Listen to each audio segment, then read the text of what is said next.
But the day that Blake was born, I actually did not go into labor with her. I went to the hospital at 23 weeks and 6 days for right upper quadrant pain. And 8 hours later, I had developed something called HELP syndrome, which is a severe form of preeclampsia.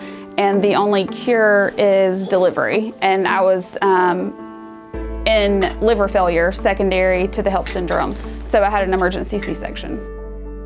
So their emotion, their anxiety, their fear was high, and I stood there and talked to them, what is having a baby so premature. The conversation also include the risk of mortality, several of the difficult diagnoses that babies encounter at this age, and the survival rate. Blake weighed 15 ounces and she was 11 inches long.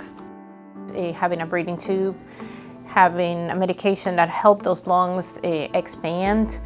Those are things that a baby born at her age are not expected to do. She's supposed to still be in her mama and continue the pregnancy for at least another 12, 14 weeks, and she's not. Blake was in the NICU at Memorial for a total of 127 days. While she was there, she had multiple complications.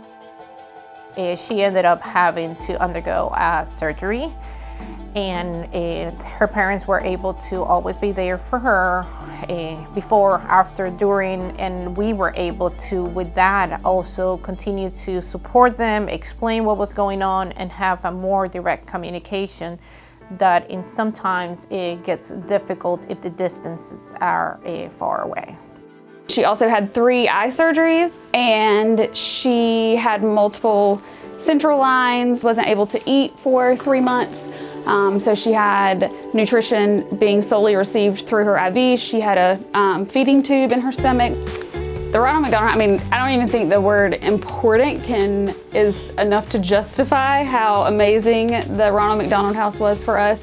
I'd heard of the Ronald McDonald House before, but when I was in the hospital for a couple of weeks after delivering Blake, and so for a couple of weeks I was right down the hall from her in the NICU. Well, when it came time for me to be discharged, I was kind of just in a panic. I just did not want to be far away from her. The Ronald McDonald House gave me and her something that I could never repay them for, is with the other moms. They were able to make that connection of being able to talk to each other about what was going through each other's minds. And with that, they just were able to make that connection. And we're very good friends with them to this day, yeah. And we'll never lose that. Kevin and Laura, right from the start, were just an amazing family to have at the house. They were so upbeat with all the chaos going around them that you wouldn't know what was going on outside of these doors when they were staying here, which is what we hope to do for our families. And it also allowed me to build amazing relationships with the other NICU moms that were in the Ronald McDonald House, which I think was the only thing that helped me keep my sanity going through all of this, because you have a bond with people who truly understand what you're going through, and you're all going through it together. Being here on campus, we are 176 steps from the front doors of Children's Hospital. For a family going through the most critical times in their lives, those 176 steps are just a short journey to be back and forth for their child at a moment's notice. The Ronald McDonald House just solved everything. Baby Blake is doing fantastic. She's actually right on par with all other babies. She is very resilient and adapts super well to all the challenges that are thrown at her. Even the NICU nurses that took care of her, we've actually had them take care of her. You know, they wanted to see her afterwards.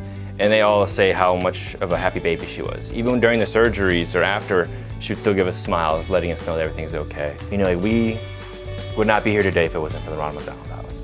And it wouldn't be for people's kindness for donating at the Ronald McDonald House.